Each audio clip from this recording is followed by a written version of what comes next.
Hey everyone and welcome to another video. Coach Curtis here, and today we're talking about improving game sense and intuition. In League, as you all know, we need to make a series of very fast, quick decisions, especially relating to skirmishes. So here's just a random example of a Baron call from someone from the Mid Lane Academy, one of my clients.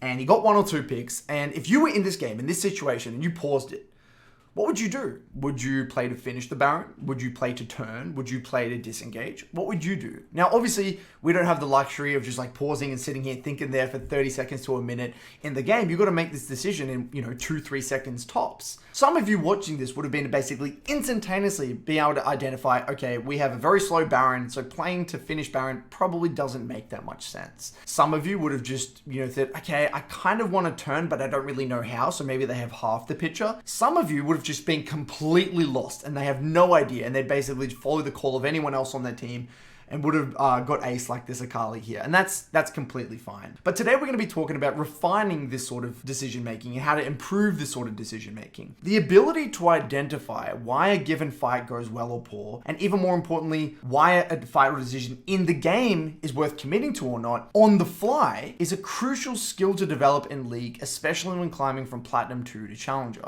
But how does one actually improve upon the ability to determine what makes a good or bad fight for your champion in the moment? Well, essentially what we're talking about here is improving game sense and improving intuition. And because League is a game that is played so fast with so many decisions, you cannot possibly use your prefrontal cortex, the logical thinking part of your brain, to make all of the decisions in the game. I believe personally that when you watch a pro player, watching Worlds recently with Zika or Fake or whatever, they're making roughly 85 to 90% of their decisions with pure intuition and muscle memory. They're not really thinking all that much. So in the case of this video, how would I define intuition? Well, I like to think of intuition as knowing what to do without consciously thinking about it, made only possible by pattern recognition from similar past experiences. Colin Galen, a competitive programmer, released a video going deep on how he uses intuition to solve hard programming problems. In his video, he talks about the idea that you can't solely rely on intuition unless the problem is simple enough. Quote, he believes you need to work with intuition, not rely on it. But I believe in League, the majority of situations we encounter are so simple that with enough repetition, nearly all of the major decisions can and should be made with intuition or intuitively, at least at the highest level. Now, note, I do recommend checking out his video. I'll link the video in the description below. It's a really good follow-up video, especially if you're interested in this topic. Now, for example, if I've played 700 games of Victor mid lane with intensity across the past 3 seasons, chances are I know a lot about my limits in the majority of 2v2, 3v3s, 4v4s, and just overall team fights. But how exactly does this manifest? What does this look like? How does my intuition manifest? It actually manifests via feeling. Feelings are kind of broken by concept. They're overpowered in League of Legends. A classic example of a feeling you will get in League is via the concept of threat. Any immobile mage player or an immobile AD carry player has a heightened sense of perceived threat. Here in this clip, I feel scared to walk up. I feel threatened. I feel in danger. Even though I don't see anyone, nor am I taking any damage, I just know that walking up here is dangerous. This is what intuitive decisions are like. You get a feeling about what decision to make based off past experiences, or ideally past painful experiences. Intuition and quote-unquote feel extend past that of threat though. We feel the rhythm of minions dying. We feel the rhythm of objectives being taken. We feel the potential play coming from the enemy based off subconscious pattern recognition. How did Gumayusi steal so many objectives at Worlds? You tell me. I'm sure, yes, the team did mess up there, especially with the Kalista, but you get the point. But now for some very important caveats. Yes, this is one of the main reasons you need to get bulk games in. This is actually one of the main reasons pro players in the past and still to this day play thousands of solo queue games, apart from NA, of course, right? We're just talking about the real regions, Korea, EU, and stuff like that. I know you guys from NA are going to absolutely roast me here, but you get the point. They understand intuitively that by spamming a metric ton of games over the course of years will lead to increased sophistication of intuition, kind of like sharpening a knife over time, year in, year out. But this is where things get dangerous. Playing League with low intensity or low care of results only leads to worsened intuition. Think of kind of like blunting a knife. You can very easily delude yourself into believing one thing when in reality the opposite is true. For example, you believe you did the right thing, so you blame your support, when in reality it was actually your fault all along. There are many players that I've known that spam thousands thousands of games every season, but only to be stuck in Diamond 4 or Diamond 1 for years? Why do some players make it out and others don't? Well, this is a large discussion for another video, but one of the traits I believe is curiosity and an obsession to find the truth. And this is where reviewing really comes into play. So the real question is, how can we improve upon intuition effectively? Well, I have been a big believer in using feeling as a guiding tool. Let's say you had a feeling or an intuition that you'd win a particular mid-jungle 2v2. So in the game, you take the mid-jungle 2v2 and you lose it. Well, from this point, there are 3 potential options. Number 1, you don't review it at all, believing that you know what went wrong, and you just move on to the next game. And let's assume in this case that the assumption about what went wrong was actually correct. This is obviously amazing if done well, because you're obviously saving a lot of time. You've been able to kind of quickly review it in your mind, you know that the decision you made was correct, and you can just move on. But let's say, option 2, you don't review it and you believe that you know what went wrong, but you move on to the next game, but in reality, you were wrong without even realizing it. Well, this is the worst case scenario and leads to some serious mental blocks, plateaus, toxic narratives,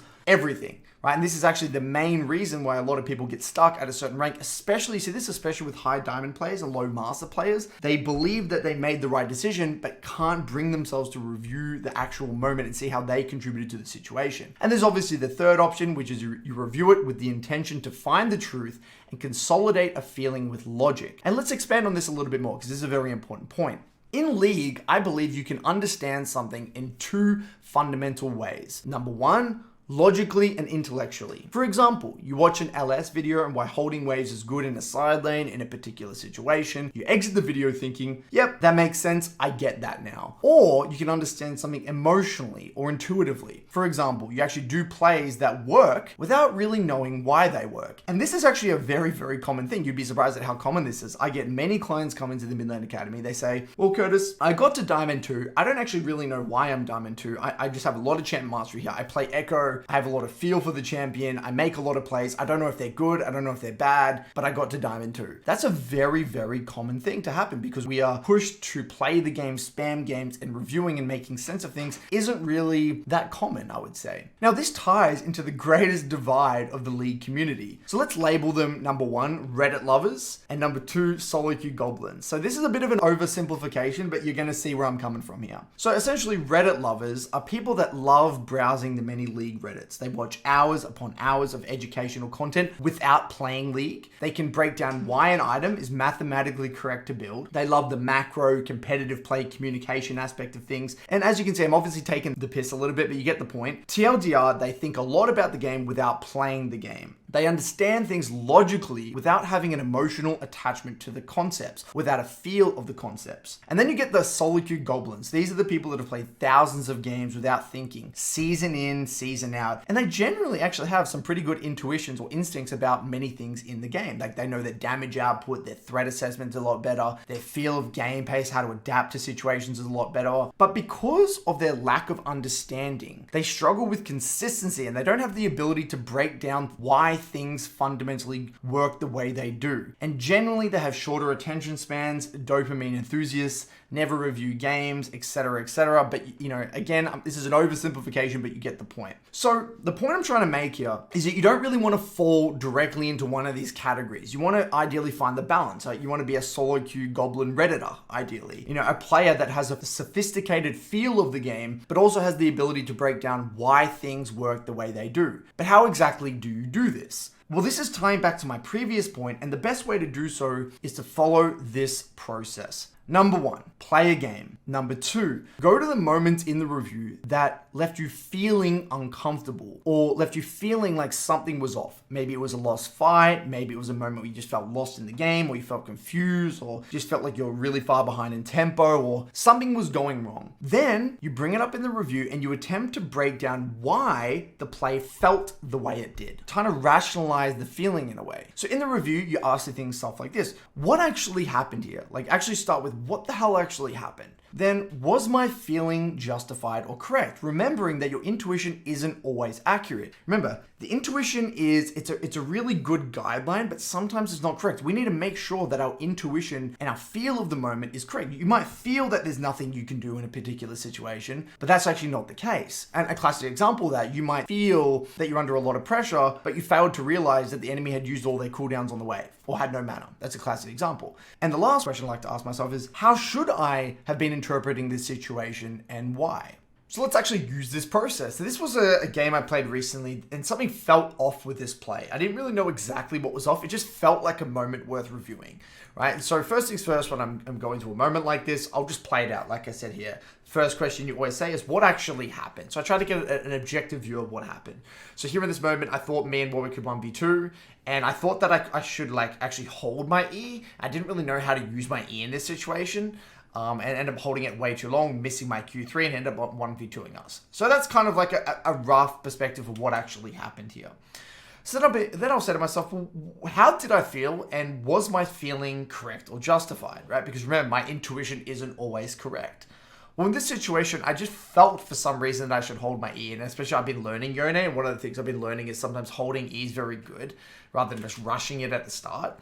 And I think the reason I felt like that is that I felt like, there were times in the past where I'd rushed it and they'd escaped, and I've left my jungler to try and finish off the person by themselves and then end up dying. So I think that's kind of why I felt like that was the case. And also I just genuinely didn't know how to approach Riven. I haven't really versed much Riven yet as Yone, so there was that as well. So then the last question is, well, how should I really be interpreting this situation and, consolidating my feeling with actual logic? Well, looking at it again, I think the way I should have been interpreting this is that I need to use my E to avoid some sort of damage here. So I need to be avoiding something. So here, I need to be avoiding this Q3 in a second. I need to be avoiding that or kiting out in some way, shape, or form with my E. But I didn't at all. So I think I actually should have used my E here. I should have used my E here. And then that would have allowed me to stay on top of her. And then I could have gone in safely with my Q3 and then disengage, allowed Warwick to buy more time, come back in, and then I would have been a lot healthier. So here, my feeling was actually off. My feeling was incorrect. My feeling in terms of holding E wasn't correct. So this is a great little bit of learning for me that I can take moving forward into my future situations. And so all we're trying to do here is consolidate the feeling we had with actual logic. Once the two are combined and we bring them together, then, not only then, do we truly understand a topic or a situation. Now, obviously, this is easier said than done, and hence why coaching is very important for speeding up the learning journey, because they can help you break down these specific situations. And one thing I pride myself on is within the MLA community, there's everyone there to help each other through this whole review process. But this is where I could also segue into my spiel on why coaches have a huge advantage in teaching ability if they are active high elo players, because they can understand the problems from both a feeling and logical perspective. Hence why I try to finish Challenger every season, even though it's not really a smart move for me financially. Now, given how little people manage to find this balance between feel and logic, you would assume that there are some pretty large roadblocks that are present preventing people from doing this, and your assumptions are correct. So here are just a few, just to name a few. I mean, there's many, but this is just the core ones. Number one, the ego is very good at getting in the way, and this is the biggest downfall for high diamond, low master players especially. If a situation felt right for them or felt correct to them, it's easier to blame others. It's easier just to call it an auto loss. It's easier just to move on to the next game. For them to confront the situation and take responsibility and see how they contributed to the problem would require them to admit to themselves that their initial intuition was incorrect. And given what we know about the fragility of gamers' egos, and given that a lot of players' self-worth, unfortunately, is attached to their performance in game, you can see how this creates a giant roadblock for them to overcome. Because it's like, well, if my self-worth is attached to the game and my performance in the game, and my performance really isn't that good, that's attacking my self-worth. So it becomes this very toxic cycle where you really have to break it down, and that person sometimes has to hit rock bottom and then rebuild themselves. The second one, protecting narratives that have served them well in the past. A classic narrative that actually acts as a double-edged sword is the quote-unquote, I am better than everyone, right? I'm better than everyone mentality. This is an extremely powerful narrative for climbing, especially when you're a young person. It allows you to play with the utmost confidence with no hesitation. But when someone comes along that is genuinely better than you, it makes it really difficult for you to break down what actually happened, leading to a whole host of defense mechanisms like flaming others, blaming meta, riot matchmaking, teammates, etc., etc. You see this a lot where someone relies on talent and just playing thousands of games. They get to a level, wherever the talent takes them. It could be Diamond 1, it could be Master, it could be D4, could be GM, could be low challenger. But there's always a plateau point. And where that plateau point comes in for these people, they get stuck there for a long period of time, for a lot, not all, but a lot of them, because again, they've built this really beautiful self-serving narrative that again acts as a double-edged sword, hurting their ability to really get into the details, but at the same time allowing them to play with confidence. You can see how that gets very sticky very quickly. So to end the video, I'll leave you with a few very practical things you can do to speed up the refinement of the game sense, of your game sense and intuition. Number one, look at the game from the enemy's perspective. So like I said, you can get a lot of value from watching plays from the enemy's perspective. So this is again me playing Yone. Graves is on top of me here. I try to like camp around the corner and actually try and kill this guy. And you'll see in a second, I end up Q3ing, whiffing my R because I thought that my Q3 would land, and I have to flash out and disengage, right? So this is, a classic skirmish error. There are many ways I could have played it differently, but that was my feeling of limit testing in the moment. Now, in order to get the max learning from this situation or expand my view of the game, I like to say to myself, well, let's imagine I'm Graves, right? How would I play this if I were Graves? Well, first things first, he's probably feeling pressured to make this happen very quickly. He doesn't really know where my team is. The second thing, he knows I have Q3. So he knows he's holding his E in reaction to my Q3. It's very obvious, especially when I kind of stop and turn there, that I'm likely going to turn around for Q3. And especially since I haven't rushed it and used it to escape, he knows there's a possibility of me turning with that Q3. So if I was Graves, I would also hold my E here because I need to hold my E to avoid that Q3. So then the next level is, okay, if I know as Graves that I would hold my E here, then I have two options. I could kite out a little bit more and wait for my team because my Karma and War is collapsing, or I could actually Q3 flash, get the knock up into a chain CC with R and actually kill that way. Either could potentially have worked. But in a lot of these situations, a lot of people struggle to understand what the best play is because they're failing to put themselves in the shoes of the enemy. What would I do if I were the Graves? Why would I fundamentally make that decision? What would my mindset be if I was the Graves in this situation? These are all very good quality questions to ask and really expand your view of the game and thereby improving your overall intuition and feel for the game. Number two, long-term champ pool cycling. This is the idea I covered deep on my previous video titled, I Was Wrong About Champion Pools. Highly recommend giving this one a watch. And lastly, curiosity is just overpowered. Curiosity rather than accepting something for what it is. Following your feelings, be curious, get perspectives from others. Yes, pure time and experience and curiosity over a long period of time does bring about this skill set, but all of the above other tools speed up the process massively. Remember, intuition is a guide. It puts you in the right direction, but it does not solve the problem. Hopefully this helps, gives you a little bit to think about. Cheers and good luck with your solo queue.